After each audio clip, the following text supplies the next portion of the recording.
efsane bir motif anlattım. Tamamıyla kendi tasarımım olan ben Bosna motifi ismini koymak istiyorum. Bosna motifim bu şekilde çok güzel oldu. Tomurcuklu yaptım. Normal standart motiflerden biraz farklı. Bu teknikler o kadar güzel ki yani yaparken çok zevkli öreceksiniz. Battaniye, hırka, yelekler, işte atkılar, yastık, aklınıza gelebilecek her şey yaparsınız. Çok zevkli örülüyor hanımlar. Zaten rengarenk çok güzel bir motif oldu. Bakın 10 santime 10 santim genişliğinde. Ee, Şimdi böyle ölçtüğümde yükseklik olduğu için 12 santim. Bakın böyle 12 santim.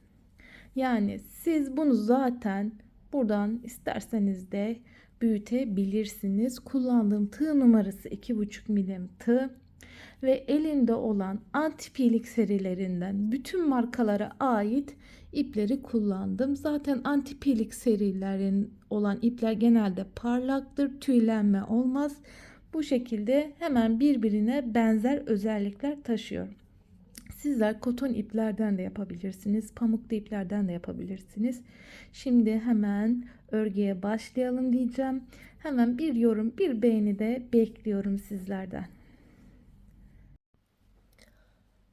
Toplam 5 tane zincir çekiyoruz. Bu kitleme zinciri 1, 2, 3, 4, 5.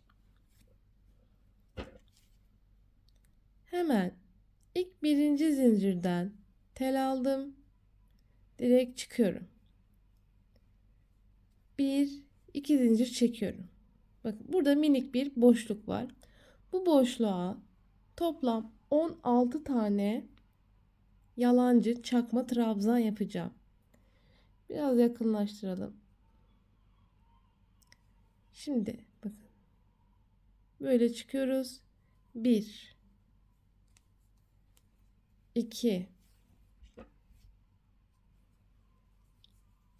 3,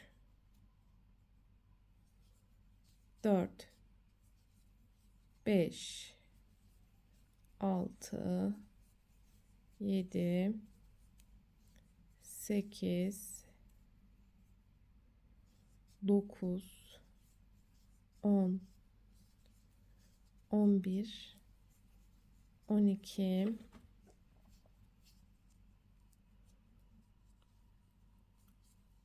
13, 14, 15 ve toplam 16 tane. Biraz böyle çekiştirin. Toplam 16 tane yapıyorsunuz. Mutlaka sayın ama. 2, 4, 6, 8, 10, 12, 14, 16. Şimdi bakın trabzanın buradan girdik. Tepe noktasından direkt çıkış yapıyoruz. Bir zincir çekerek olduğum noktaya bir sık iğne yaptım. Şimdi bir iki zincir çekiyorum. Bir boşluk atlıyorum. İkinci tepeye batarak yuva yaptım. Tekrar bir iki zincir, bir boşluk atladım. Sık iğne yaptım. Bir iki, bir boşluk atladım. Sık iğne yaptım. Bu şekilde toplam 8 tane yuva olacak. 1 2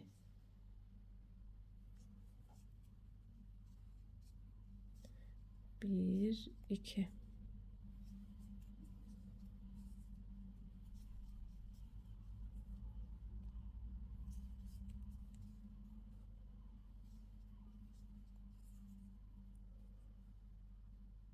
geldik. Bakın.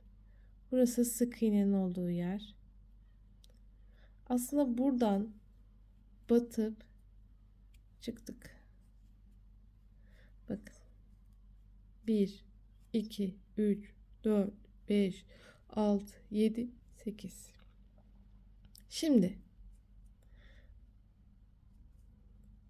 hemen boşluktan sık iğne yaptım. Tel aldık. Bu sefer trabzan yapıyorum.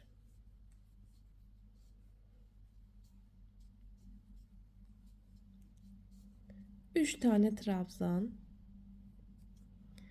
Şimdi olduğum yere sık iğne. Bakın bir yaprağı oluşturduk. Tekrar kaydırdım. Sık iğne. Tel aldım.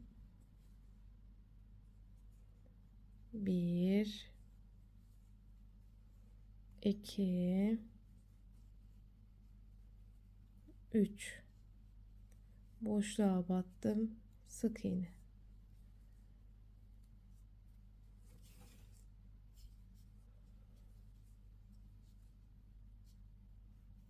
Bir, iki ve 3. Aynı işlemi bu şekilde tekrarlıyoruz.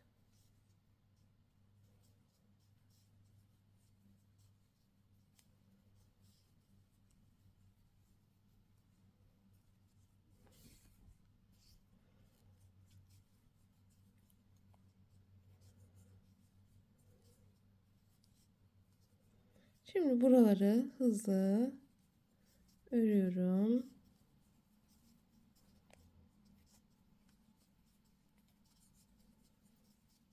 Bu arada beğeni ve yorumlarınızı bekliyorum. Abone olmadıysanız abone olun lütfen.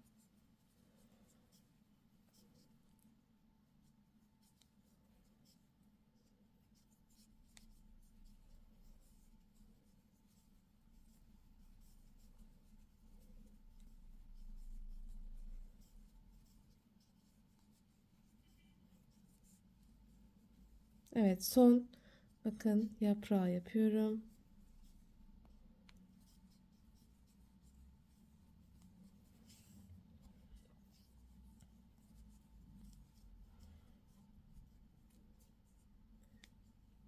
Evet, sık iğne yaptım. Bakın bitirdim.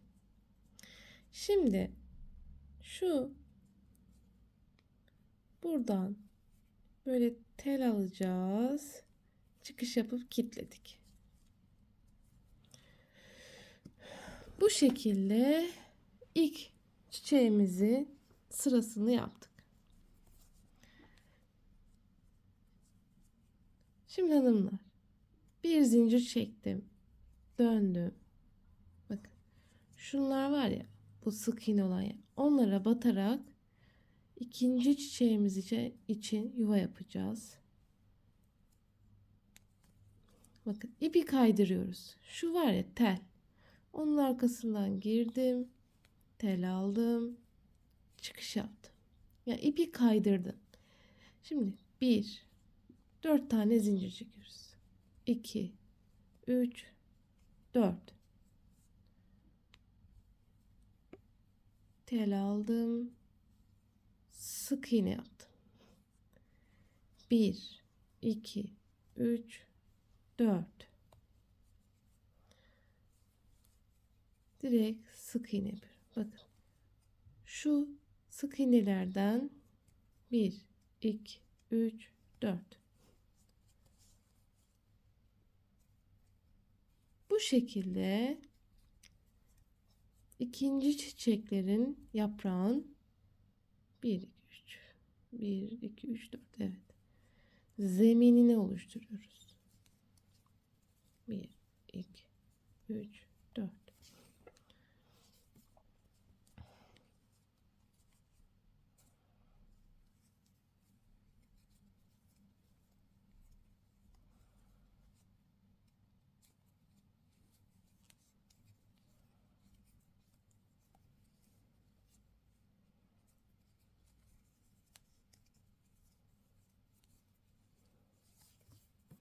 Evet, geldik başladığımız noktaya.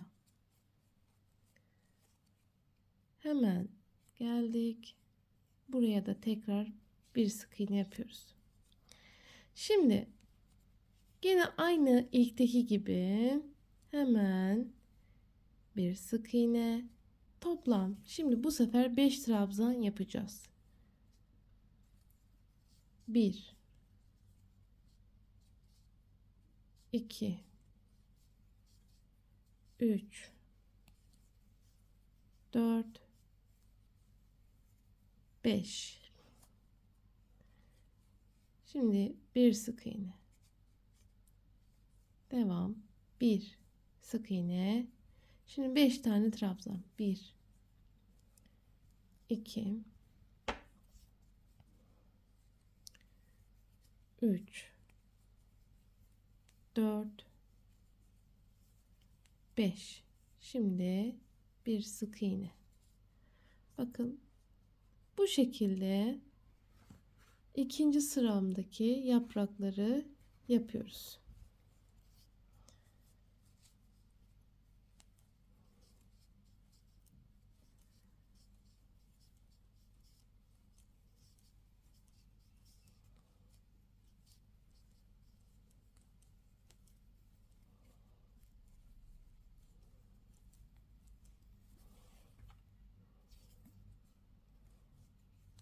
Evet. Bakın direkt sık iğne yaparak diğer kutucuğa geçiyorum.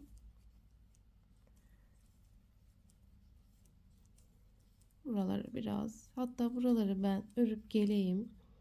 Siz de yapıp gelin. Şimdi şu son yaprağa kadar örelim.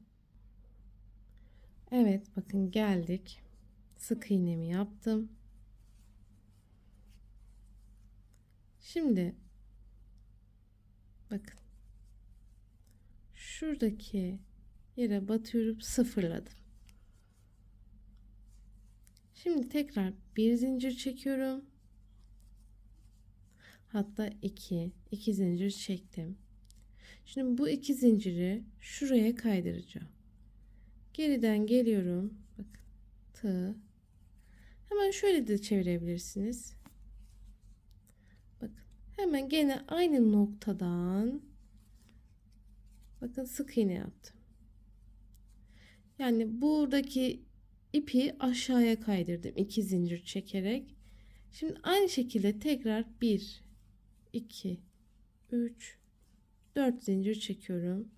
Bak sık iğne yaptığım nokta ilkteki gibi, bakın buraya yapmıyorum.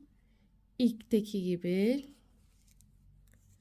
sık iğne 1 2 3 4. Aynı noktaya tekrardan toplam 8 tane olacak zaten yuva.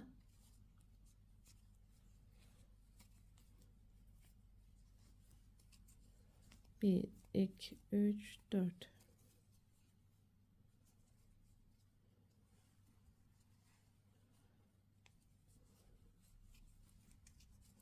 Bir, iki, üç, dört.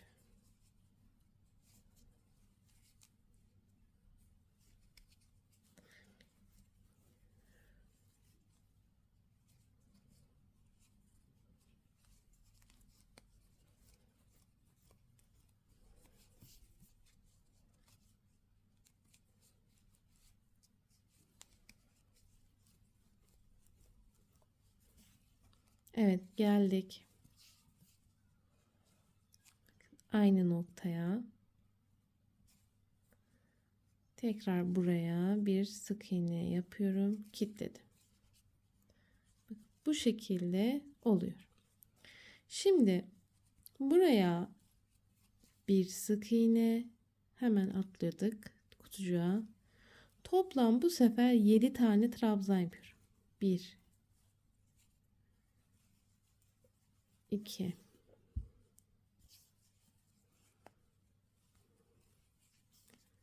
3 4 5, 6 ve 7. Şimdi hemen bir sık iğne.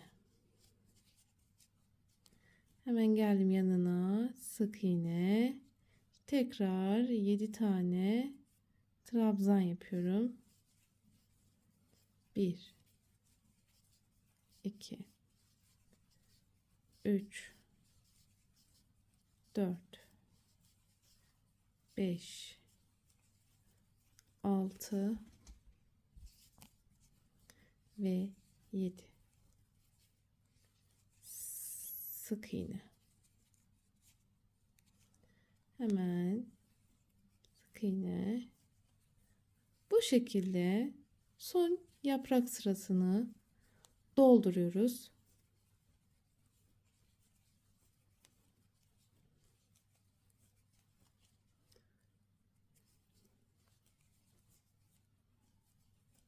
Altı. Ay kaçtı? 2, 4, 6 ve şimdi 7. Şimdi sık iğne. Bu şekilde 3. sıra yaprakları yapıyoruz.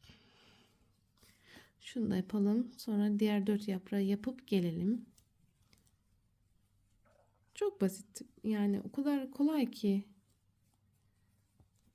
Aynı işlemi tekrarlıyoruz. Şimdi ipi sakın kesmeyin. Son bir yuva daha yapacağız. Ama yaprak için değil, motife başlamak için.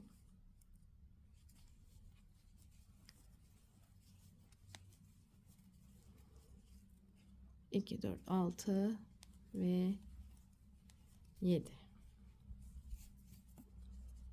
ve sık iğne. Şimdi yaprakları yapıp gelelim. Evet, bakın son yaprağı da yaptım. 2, 4, 6'yı 7. Şimdi sık iğneyi yapıyorum.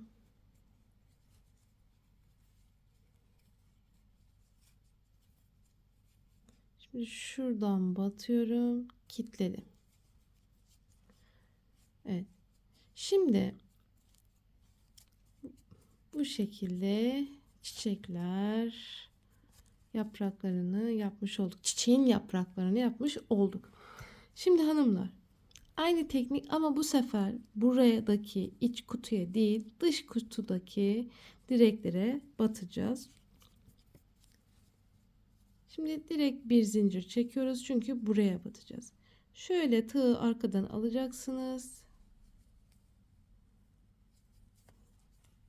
Zincir çektim. Ay pardon, sık iğne yaptım. Sizin kolaylığınız için şöyle de yapabilirsiniz. Kendinize döndürün. Tamam mı? Şöyle gelin. Bir sık iğne yapın. Şimdi 1, 2, 3, 4 zincir çekiyorum. Bakın. Hemen şöyle göstereyim. Bakın şu iki yaprağı böyle katlayın. En dıştaki, bakın burada, fark ettiyseniz, pardon yanlış anladım. Çevirdiğim için ters çevirdim ya. Şuradan alıyorsunuz. Tığı böyle geçirdiniz. Bakın bu şekilde direk yapıyoruz. 1, 2, 3, 4 yuva yapıyoruz.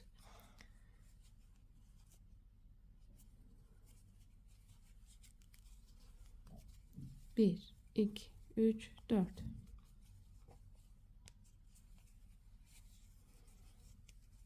Bir, iki, üç, dört.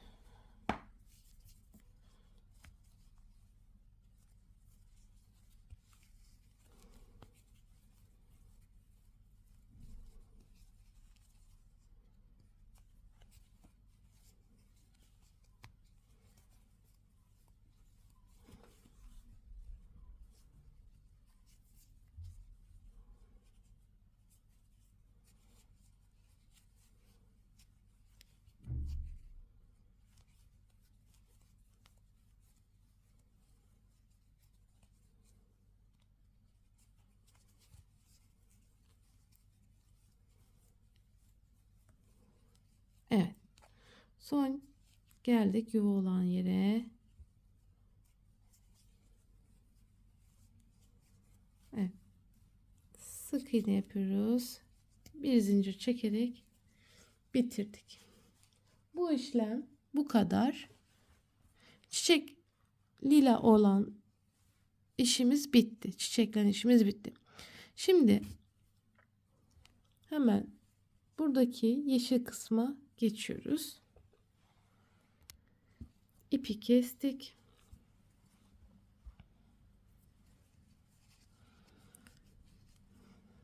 Bakayım gözükür mü? Gözükür. Ay. Şimdi ipin kendisinin ucunu bir bulsak. Neyse keşke ayarlasaydım. Şimdi hanımlar. Azıcık uzaklaştırmam lazım. Yaptığımız 8 tane yuva var ya. Onların herhangi bir yerinden başlayabilirsiniz. Hemen ipi takalım. Şöyle azıcık yakınlaştıralım. Şunu da şöyle azıcık yapalım. Şimdi 2 zincir çekiyorum. Burası ilk köşe noktam. Toplam 3 tane trabzan yapıyorum. Biraz daha yakınlaştıralım.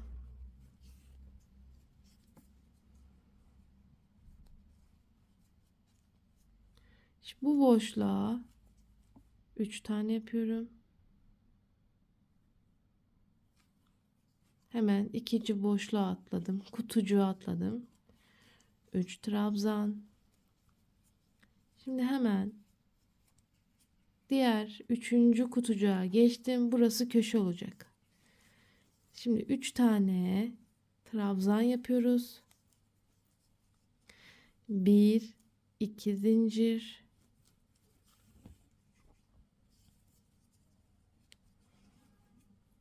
Boşluğa, aynı boşluğa tekrar 3 tane yapıyorum.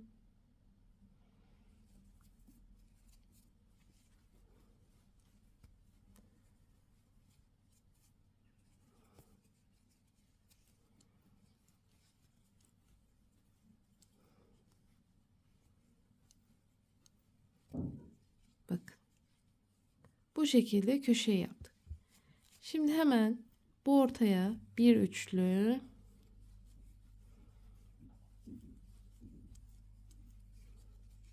şimdi köşe 1 2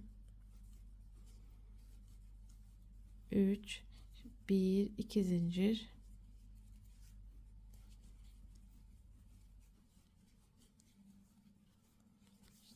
şimdi ikinci, pardon, şu an 3. köşe yapıyorum. Bakın 3. köşe. Şimdi ortaya bir üçlü,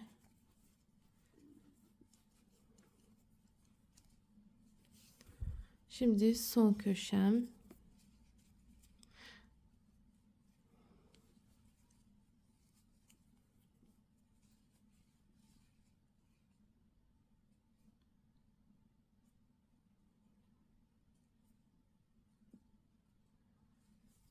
İnşallah yanlış yapmadım. Bir saniye. Şimdi hanımlar, kafam o kadar karıştı ki şu an sabah erken saatlerde çektiğim için beynim biraz error verdi. Normalde evet doğru gittik, yanlış yapmadık. Burayı da sayıyorum, yanlış sayıyorum mesela. Karıştırdım yani tamamıyla ama doğru gidiyoruz. Yanlış yapmıyoruz. 8 tane zaten kutucuk var. 4 köşe olacak. Yaptım, söktüm, tekrardan ördüm yani. Şimdi sabah erken saatlerde şu an bu videoyu çektiğim için bir an böyle beynim sulandı diyeyim size. Şimdi doğru gidiyoruz. Şimdi burayı da sayınca dedim ki nasıl oluyor ya diye böyle bir afalladım. Şimdi bakın, şu 4. köşeyi yaptık. Şimdi boşluğa batıyorum. 1 2, 3 yaptık. Şimdi bakın köşe kısmına geldim. Hani ilk başlarken bu köşenin sağ tarafıydı. Şimdi bitirirken sol tarafını yapıyoruz. 3 tane yapıyorum. 2 zincir çekiyorum ve birinci trabzanın birit noktasından direkt çıktım. Şimdi 2 zincir çekiyorum. Bakın bu şekilde tersini çevireyim. 4 köşeli tam eşit bir şekilde düştü. Bakın. Her iki köşenin arasına birer üçlü grup var hanımlar. Bakın. 2 köşe bir. Bakın 2 köşe bir üçlü. Bu şekilde eşit bir şekilde yaptık. Şimdi ikinci sırada yapılması gereken bir işlem var. Onu yapacağız. Bir sandalyede doğru oturayım.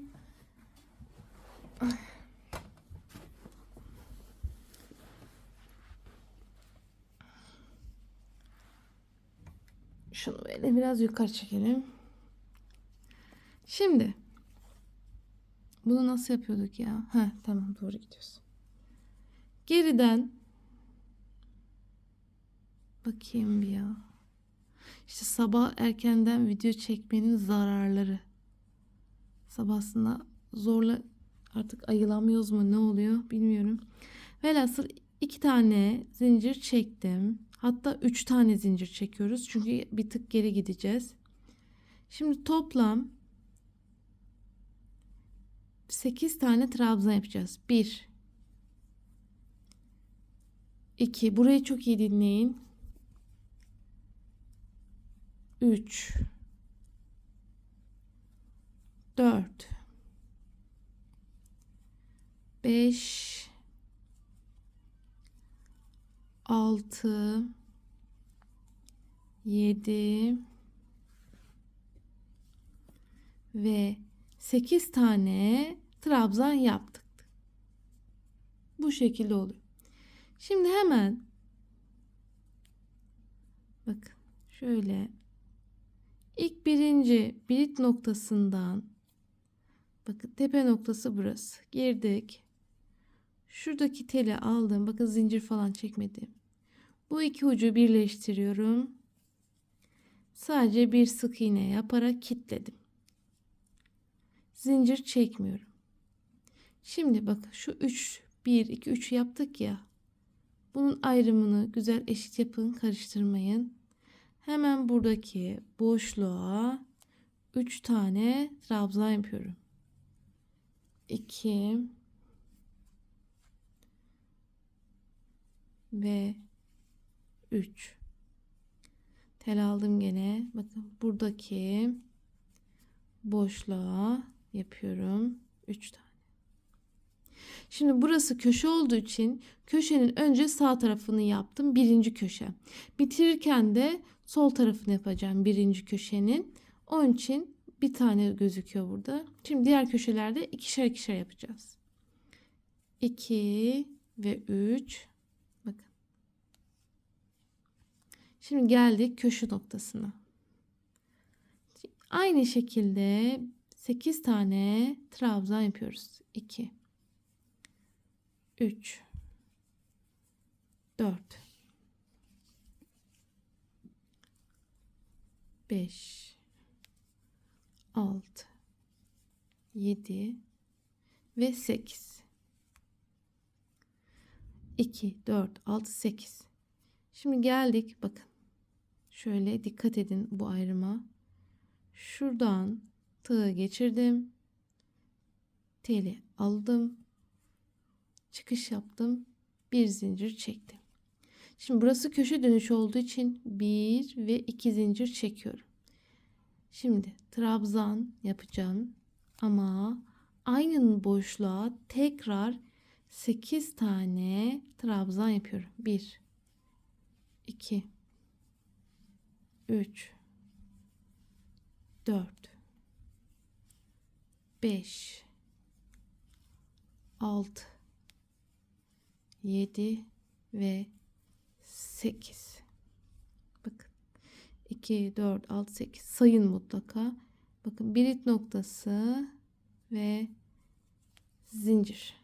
Bakın köşe kısmı bu şekilde düşürüyoruz. Şimdi tel aldık. Aynı devam ediyoruz. 3 tane yapmaya. 1, 2 ve 3. Tekrar 1, 2, 3. Geldim köşe kısmına. Aynı işlemi yapıyoruz. 1, 2, 3, 4, 5, şu an 6, 7 ve 8. Geldik bir ip noktasından tel aldım, direkt çıktım, kilitledim. 1, 2 zincir.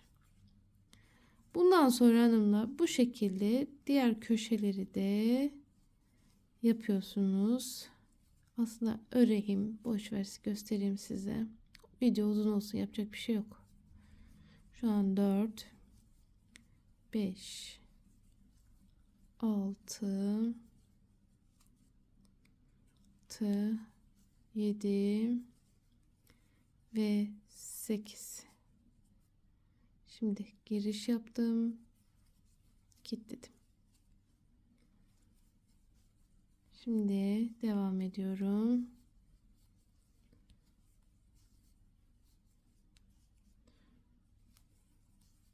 Şu an 4. köşeye geçiyorum.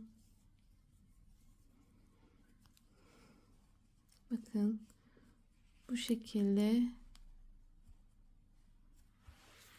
şekil çıktı.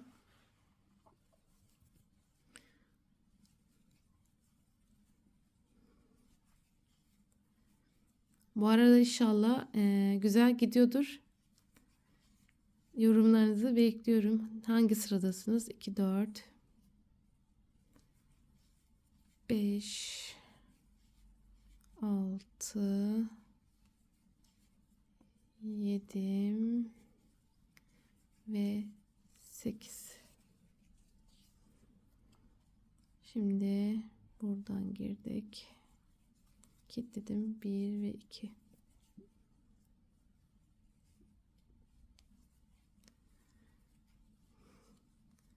Şimdi tekrar aynı şekilde 8 tane yapıyorum.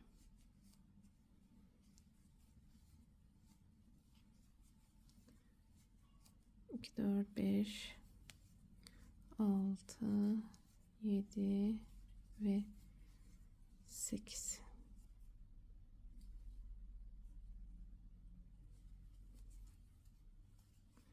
Şimdi 1,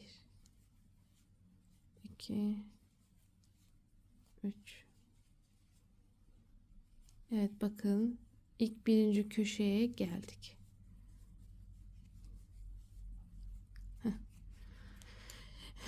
Bakın ne kadar güzel oldu. Bu zaten modeli tasarlarken bayağı bir düşündüm. Nasıl yaparım farklı bir şekilde. Bir günümü aldı bu motifi tasarlamak. Hani hiçbir yerden bakmadım, görmedim. Sayıları, her şey tamamıyla bana ait bir motif. 2, 4, 5, 6, 7 ve 8.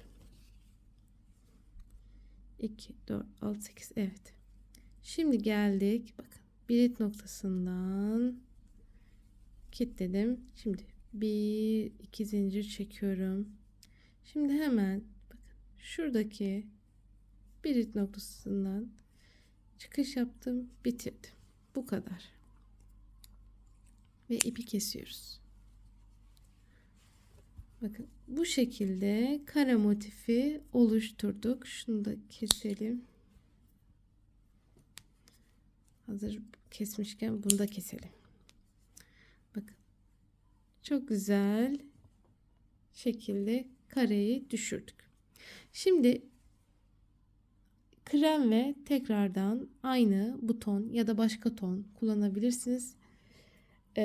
Beyaz kullanacağım. Zeminim krem olduğu için bakayım beyazda evet daha iyi anlaşılır.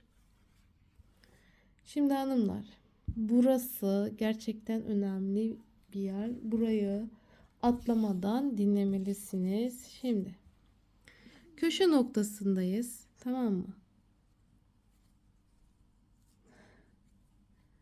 Buradan ipi takıyoruz. Hemen şöyle bu taraftan bu sefer takıyoruz. Tam böyle sıfırlayalım, tamam mı? Şimdi bir iki zincir çekip şimdi bir trabzan yapıyorum. Şimdi bir iki zincir çekiyorum. Tel aldım. Şimdi buradaki tomurcuk için 1 2 3 4 5 ister 5 ister 6 tane trabzan yapabilirsiniz. 6. Ben 6 tane yapıyorum. 2 4 6. Şimdi aynı yapraktaki gibi bakın. Burada bunu eliyorsunuz. 2 zincir çektik çünkü. Ayırdım burayı. Şuradan birit noktasından girdim. Tele aldım. Kilitledim. Bu kilitleme. Tekrar 1 2 zincir. Şimdi hemen buraya şu şekilde yarım çıkmış trabzan yapıyoruz. Normalde normal bir trabzan. Ama son teli atmadan ikinci rengi ekliyorum. Kenarını döneceğim. İkinci rengi yapmak zorundayım. Şimdi göstereceğim. Tabii ipin ucunu bulursam. Şimdi bu ipi aldım. Şunu şöyle bir düğüm atalım.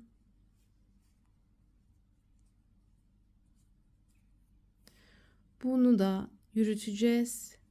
Şimdi şuradan aynı o iki telden soktuk. Tamam mı?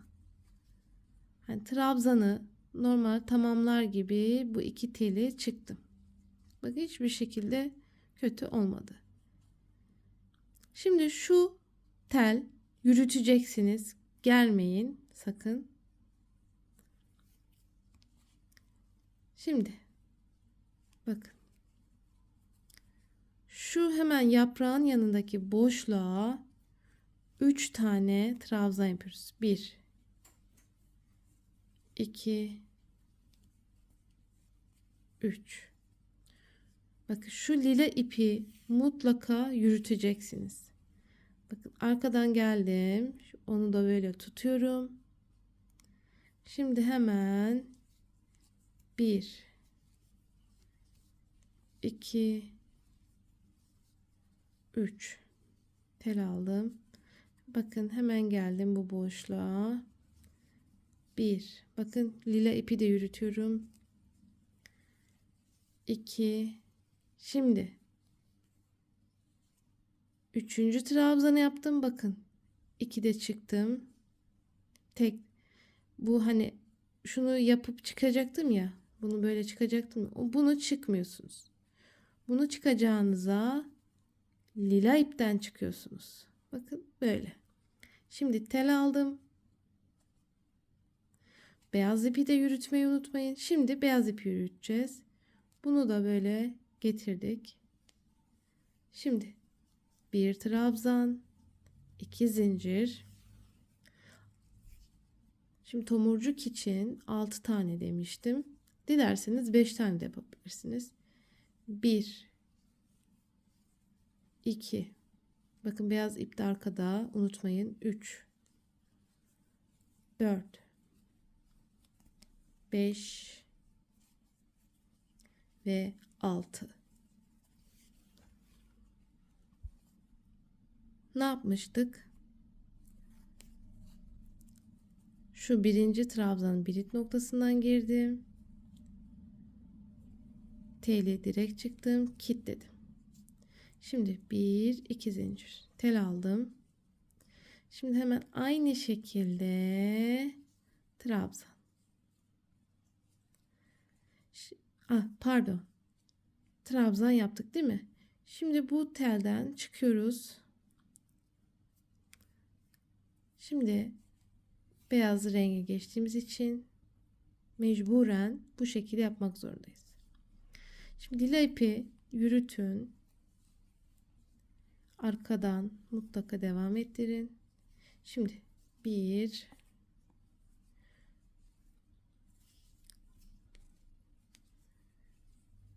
2 3. Bakın köşe kısmını oluşturdum. Bu arada bu renkler hiç güzel uymadı yani. Şu yeşil uymadı.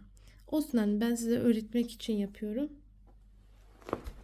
Daha iyi olsun diye. Bana da zaten bu motifler örnek kalıyor. Çünkü ben çok unutuyorum sayılarını falan. Şimdi lila ipi devam ettiriyorsunuz. Bu ip atık ip. Onu etmenize gerek yok. Şimdi devam ediyoruz. 1 2 3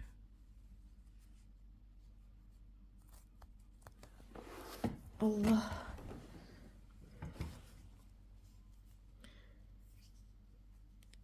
Bak. Şimdi 1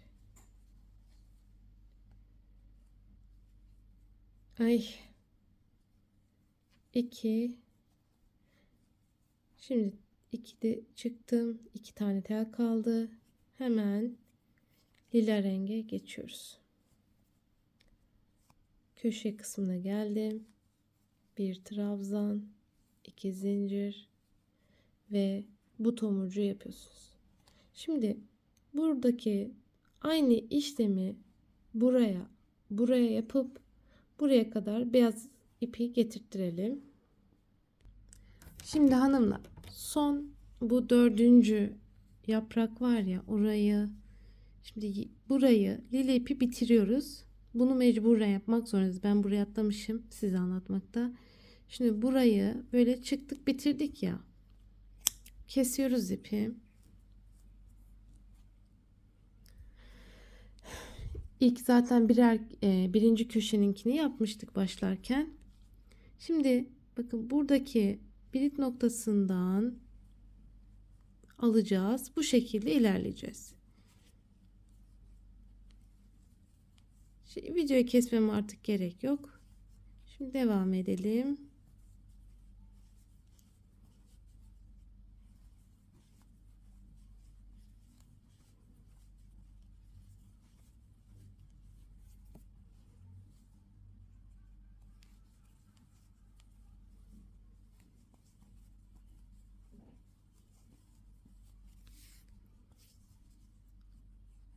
Evet. Şimdi bakın bitireceğiz. Şimdi hemen buradaki yaprağın birit noktasına batıyorum, çıkıyorum. Şimdi 1 2 zincir çekiyorum. Hemen bunun yanındaki bakın boşluk var ya, oraya 1 2 3 trabzan yapıyorum. Şöyle bir bakalım ne yaptık, ne yaptık. Ne yaptık, ne yapmadık diye diyecektim. Diyemedim. Şimdi böyle bakın motifimiz oluşturduk. Biraz daha uzaklaştıralım. Şimdi 3 tane yaptık. 2 zincir çekiyoruz. Bakın buradaki boşluğa 3 tane trabzan yapıyorum. Bakın ikinci köşeyi burada böyle yaptık. Birinci köşemizi. Şimdi hemen geldik. Şu trabzan var ya, bunun arasına girdik. 3 tane yapıyoruz. Buraya batmak zorundayız. 2 ve 3. Şimdi dikkat edin, şu lila ipi almayın üzeri yukarı. 2, 3.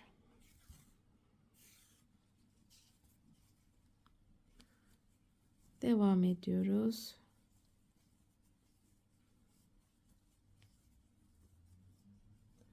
Şimdi geldik boşluğa. 2,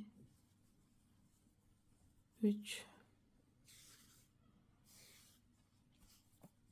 Şimdi bakın.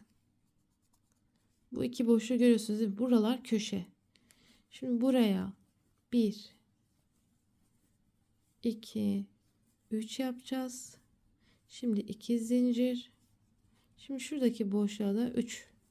Bu kadar.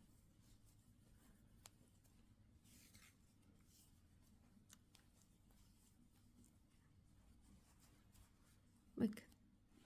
Bu şekilde diğer kenarları da yapıp buraya kadar gelelim. Evet hanımlar, bakın 4 köşeyi tamamladım. Bu şekilde. Şimdi geliyoruz. Bakın buraya da 3 tane yapıyoruz.